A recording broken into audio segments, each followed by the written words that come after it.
Friends, welcome to తాతమ్మ చిట్కాలు.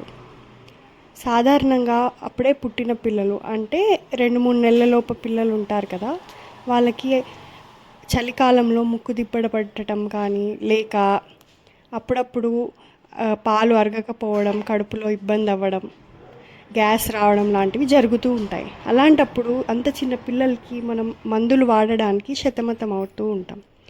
అలాంటప్పుడు ఇంట్లో చిన్న చిన్న చిట్కాలు పాటించి వాటికి ఉపశమనం కలిగించవచ్చు. అలాంటి చిట్కాలేవో తాతమ్మ మాటల్లో తెలుసుకుందామా? ఇప్పుడు చిట్కాలకి అవసరమైన పదార్థాలు ఏంటో చూద్దాం. ఆముదం, కొబ్బరి నూనె, పసుపు, తమలపాకులు, ఇంకా తమలపాకుల్ని వేడి చేయడానికి హీటర్ లేదా స్టవ్. చంటి పిల్లలకు వర్షాకాలంలో వచ్చే చలికాలంలో కానీ చలికి జలుబు చేసి ముక్కులు పట్టేస్తుంటాయి. అలాంటి సమయంలో చిన్నపిల్లలకి మందులకు ముందుగా ఇది కొబ్బరి నూనె తలపై రాచి ఇలా తలపై రాచి ఇలా పసుపు తీసి ఇలా మాడ మధ్యలో వేసి ఇలా ఇలా ఇలా స్లోగా మెల్లగా ఇలా అనాలి. అలాగే ఛాతి మీద కూడా ఇలా కొంచెం కొబ్బరి నూనె తీసుకొని ఇలా రాసి ఇలా కొంచెం పసుపు వేసి ఇలా రాసి అప్పుడు తమలపాకును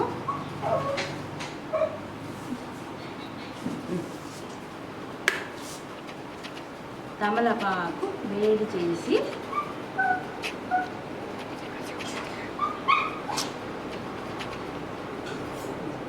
కొంచెం వేడి గోరువెచ్చ కంటే కొంచెం ఎక్కువగా ఉండాలి, అతి వేడిగా ఉండొద్దు. ఇలా ఛాతి మీద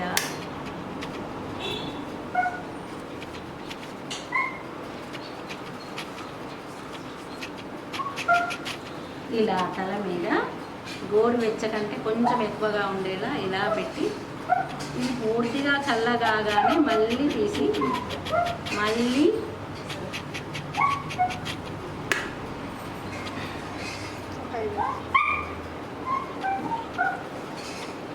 వేడి చేసి ఇలా ఛాతి మీద పెట్టాలి. ఇలా తల మీద కూడా పెట్టాలి. ఇలా 5-6 సార్లు చేయాలి. చేస్తే ఈ పసుపు యాంటీబయాటిక్ లాగా పనిచేస్తుంది. జలుబును, ముక్కు దిబ్బడను, ముక్కు పట్టేదాన్ని తగ్గిస్తుంది. ఇది ఏ మందులు వాడకముందు ఇది చేసే ఉచిత చిట్కా. దీనివల్ల ప్రయోజనం చాలానే ఉంటుంది. ఇది 2-3 సార్లు అయినా 4-5 సార్లు అయినా చేసుకోవచ్చు. ఇలా పిల్లలకు ఎంతో మందుల ప్రమేయం లేకుండా తగ్గే చిట్కా, చిన్న చిట్కా. చంటి పిల్లలకు గ్యాస్ ట్రబుల్ వల్ల కానీ, పాలు తాగినప్పుడు గ్యాస్ పోవడం వల్ల కానీ, అజీర్ణం వల్ల కానీ, బొజ్జ నొప్పి వచ్చినప్పుడు ఇలా ఆముదం కాస్టర్ ఆయిల్ కొంచెం తీసుకొని ఇలా బొజ్జ మీద స్లోగా మెల్లగా స్మూత్గా ఇలా రాసి ఇప్పుడు ఇలా తమలపాకు తీసుకొని దీనిని